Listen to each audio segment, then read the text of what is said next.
오늘 본문의 배경은 포로 귀환한 이스라엘 백성들이 대적들의 끈질긴 방해와 공격에도 불구하고 느헤미야의 주도 아래 성벽을 재건했습니다.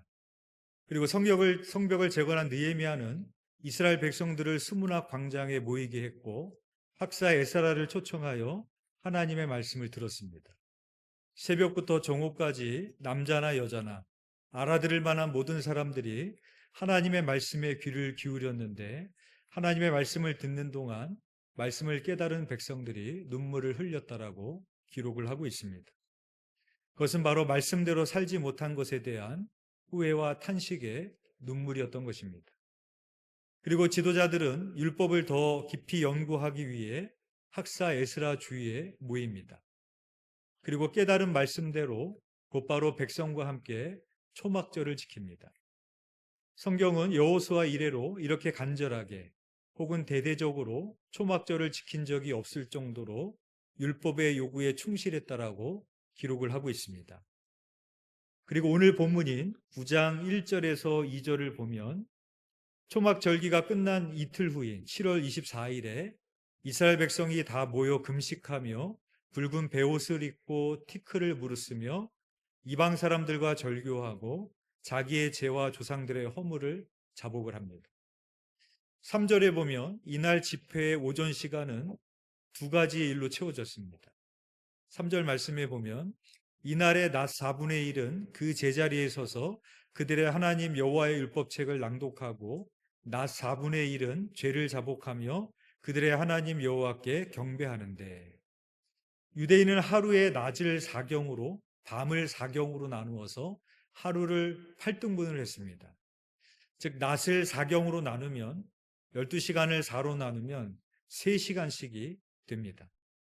즉 그들은 3시간은 여호와의 율법책을 낭독하였고 또 3시간은 자신의 죄를 자복하고 하나님께 경배한 것입니다. 그리고 4절에서 5절에 보면 레위 사람들이 단위에 올라가서 하나님께 큰 소리로 부르짖으며 백성들도 마땅히 일어나 여호와 하나님을 찬양해야 됨을 촉구하고 있습니다. 그리고 레위 사람들의 찬양과 기도의 내용이 9장 5절 후반부부터 오늘 본문인 38절까지 길게 그 내용이 나오고 있는 겁니다.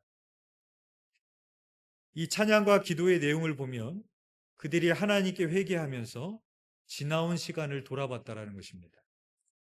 6절에 보면은 천지를 창조하신 하나님에 대해서 말하고 있고 7절에서 8절에서는 아브라함을 인도하시고 축복하신 하나님, 9절에서 11절까지는 출애굽을 이끄신 하나님, 12절에서 21절까지는 광야에서 그들을 인도해 가신 하나님, 그리고 22절에서 31절까지는 가나안 땅을 차지하게 하신 하나님에 대해서 기록을 하고 있습니다. 왜 이 시점에서 그들은 지나온 시간을 돌아봤을까요? 시간은 많이 흘렀고 시대도 바뀌었지만 여전히 반복되고 있는 것이 있음을 깨달았기 때문입니다. 그것은 바로 이스라엘의 죄악과 하나님의 은혜입니다. 오늘 본문인 23절부터 30절까지를 보면 계속해서 이스라엘의 죄악과 하나님의 은혜가 반복되고 있는 것을 볼 수가 있습니다. 그래서 23절에서 25절까지 하나님께서는 이스라엘을 가나안 땅으로 인도하시고 그곳에서 나는 많은 소출을 누리게 하신 것에 대해서 말씀을 합니다.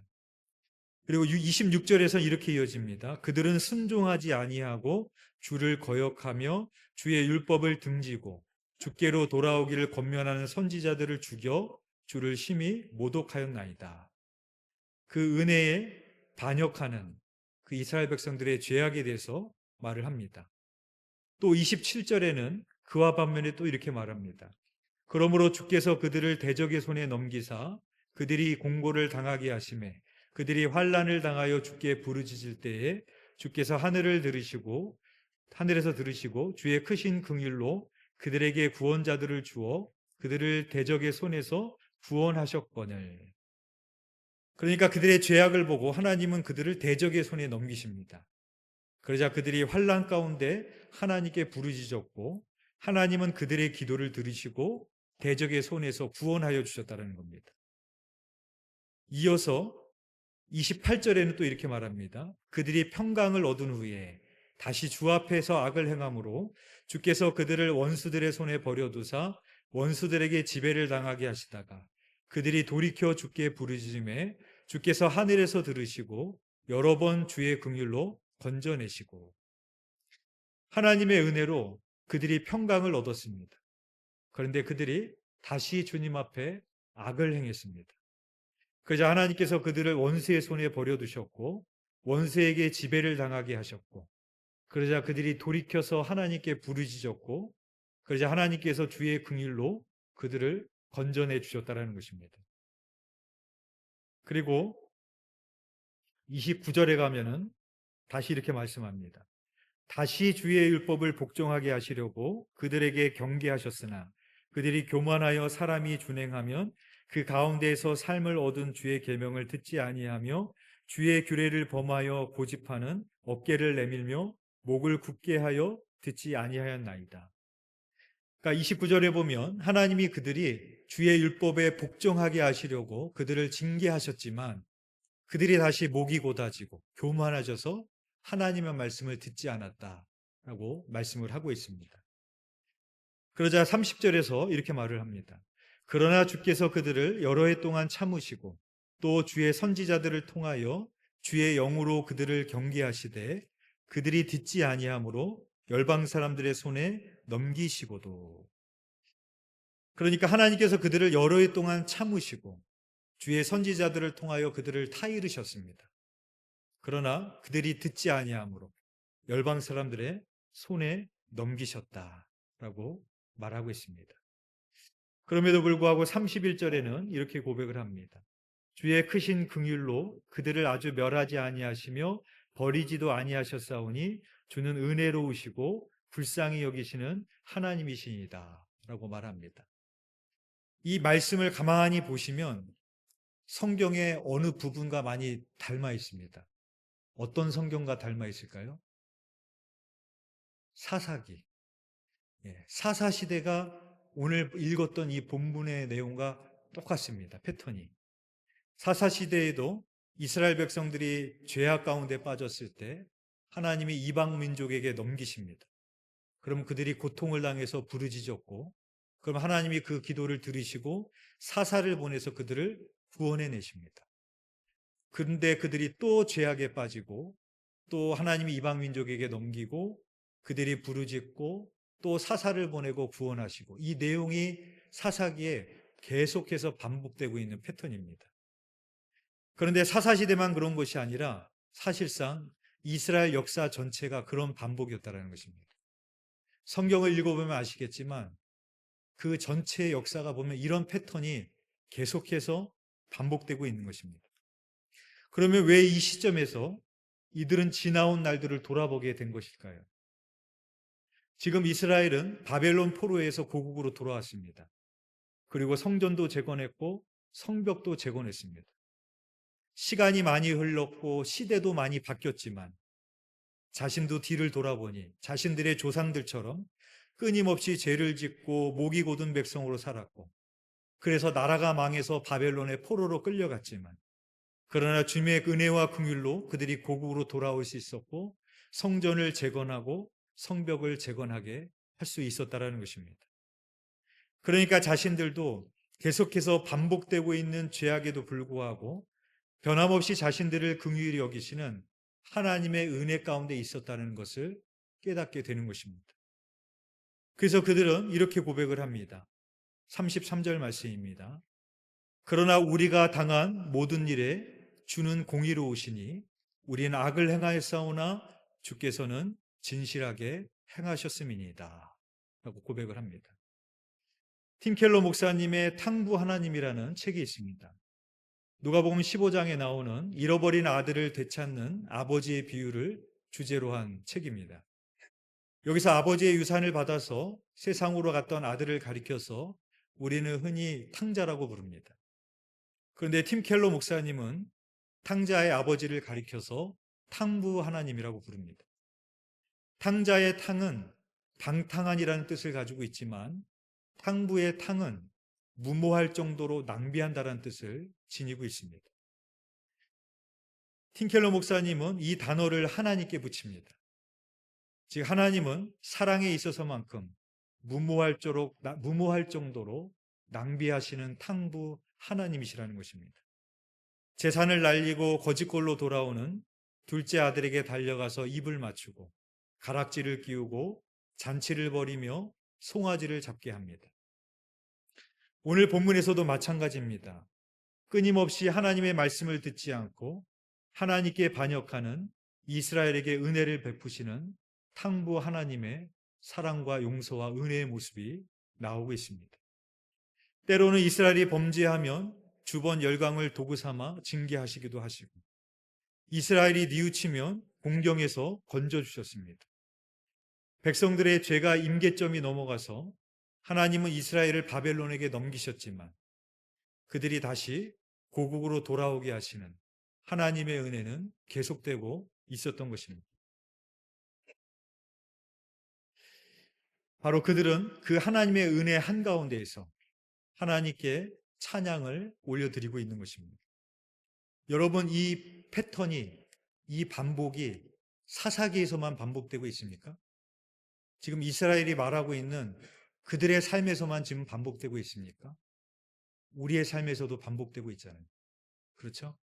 하나님을 믿는다고 하지만 목이 곧아지고 교만해지고 세상과 짝을 하고 죄악 가운데 그렇게 돼지 쥐염 열매를 먹고 살다가 하나님 앞에 부르짖으면 우리를 용서하시고 은혜 주시고 우리를 다시 세우시지만 또 다시 목이 곧아지고 세상을 탐하고 죄악을 탐하고 가는 이 패턴의 반복의 이야기가 성경의 이야기가 아니라 우리들의 이야기입니다. 그렇죠?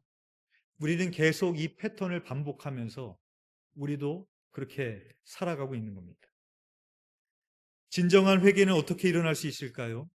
반복되고 있는 우리의 죄악에도 불구하고 반복적으로 우리에게 무모할 정도로 은혜를 베푸시는 하나님의 용서와 사랑을 깨달을 때입니다. 그렇다면 진정한 회개란 무엇일까요? 그 하나님의 용서와 사랑을 깨닫는 것으로 끝이 나면 안 됩니다. 오늘 본문 38절 우리 함께 읽어보겠습니다. 시작. 우리가 이 모든 일로 말미암아 이제 견고한 언약을 세워 기록하고 우리의 방백들과 레위 사람들과 제사장들이 다 임봉하나이다 하였느니라. 이 말씀이 진정한 회개가 무엇인지를 보여주고 있습니다. 그 하나님의 용서와 사랑을 깨닫는 것으로 끝이 나면 안 됩니다. 바로 우리들의 회개는 눈물과 감정으로 끝나는 것이 아닙니다. 그들은 하나님 앞에 견고한 언약을 세웠습니다. 그리고 그것을 임봉했습니다. 이것은 언약을 지키신 하나님의 신실하신 사랑을 기억하며 자신들도 그 언약을 신실하게 지키며 살기로 결단하고 있는 것입니다. 프란시스 톰슨의 천국의 사냥개라는 시가 있습니다. 제가 읽어드리겠습니다. 나는 그에게서 도망쳤네. 밤에도 그리고 낮에도. 나는 그에게서 도망쳤네. 수많은 세월 동안을. 나는 그에게서 도망쳤네. 내 마음속 미궁 같은 길로. 그리고 슬픔 속에서도. 나는 숨었네. 겉으로는 연이어 웃으면서도. 희망의 부풀어 오르다가도 두려움의 골짜기 거대한 울음 속으로 곤두박질 쳐버렸네. 나를 따라오는 추적해오는 그 힘찬 발소리로부터 그러나 서두르지 않고 흐트러지지 않는 걸음걸이, 일부러 속도를 내며 장엄한 긴박함으로 두드린다. 그리고 한 목소리가 두드린다 라는 시입니다. 프란시스 톰슨은 하나님을 피해 끊임없이 나는 도망쳤다라고 이야기를 합니다. 그럼에도 불구하고 톰슨은 자기 자신의 끈질긴 완악함에도 불구하고 자신의 인생에 무엇인가를 자각을 하게 됐다고 말하고 있는 것입니다. 그것은 바로 자신을 끈질기게 추적해 오시는 하나님의 발자국의 소리를 들었다라는 것입니다. 제천 리더십 리트릿을 갔을 때 한희선 목사님이 운전을 하셨는데 제가 옆에 앉았습니다. 한희선 목사님 핸드폰을 보니까 이렇게 써 있었어요. Look back. 뒤를 돌아봐라. 그래서 왜 그렇게 써놨는지 제가 물어보진 않았지만 아마 오늘 말씀과 같은 의미로 써놓지 않으셨을까. 제가 그렇게 생각을 해봅니다. 사랑하는 교회 여러분, 올 한 해가 저물어가고 있는 시점입니다. 우리는 이 시점이 되면 한 번쯤 한 해를 돌아보게 됩니다. 여러분은 올 한 해를 돌아보면서 무엇을 기억하시겠습니까? 즐겁고 좋은 일도 기억해야 되겠지만 오늘 이 이스라엘 백성들이 기억했던 것처럼 나의 반복되는 죄악과 세상으로 가고 있는 나를 끊임없이 추격해 오시고 용서하시고 다시 세우시고 나의 반복보다도 더 집요하고 끈질기게 쫓아오셨던 그런 하나님의 신실한 은혜를 기억하기를 소망합니다. 그 계속되는 반복되는 우리의 죄악의 허물에도 불구하고 나를 용서하시고 베푸시는 하나님의 은혜와 사랑을 기억하면서 우리가 2026년 내년을 어떻게 살아야 될지 오늘 그들이 견고한 언약을 세워 기록하고 임봉하였던 것처럼 우리가 하나님 앞에 그런 믿음으로 나아가기를 소망합니다. 바라기는 신실하신 하나님의 사랑에 우리도 신실한 믿음으로 하나님께 나아가시는 저와 여러분이 되시기를 주님의 이름으로 축원드립니다. 기도드리겠습니다. 사랑과 은혜가 풍성하신 하나님 아버지, 사사기에 나왔던 그 패턴이 오늘 본문에 나오는 이스라엘 백성들의 역사의 패턴이 우리의 삶 가운데서 버젓이 일어나고 있는 패턴임을 보게 되어집니다. 그러나 우리에게 소망이 있는 것은 우리의 반복보다도 더 집요하시고 끈질기게 추적해 오시는 하나님의 신실하신 사랑이 있기에 우리에게 소망이 있는 줄 믿습니다. 그 사랑에 의지하여 우리도 언약을 붙잡을 수 있는 하나님의 말씀을 붙잡을 수 있는 신실한 믿음을 허락하여 주시사 그 언약을 잊지 아니하시고 신실하신 지키시는 그 하나님 앞에 우리도 신실한 믿음으로 나아가는 새해가 될 수 있도록 인도하여 주옵소서. 올 한 해 이제 목장 모임을 마무리합니다. 올 한 해를 마무리하며 우리 목장을 통하여서 하나님의 말씀 묵상을 통해서 우리 목장 안에 나에게 어떠한 은혜를 주셨는지 돌아보는 이 시간이 되게 하여 주시고 그 은혜를 기억하며 우리의 말씀에 새기며 임봉하며 내년도 한 해도 힘차게 약진하는 우리 모든 목장과 마을이 될 수 있도록 주님 축복하여 주옵소서. 감사를 드리오며 예수 그리스도 이름으로 기도드렸사옵나이다. 아멘.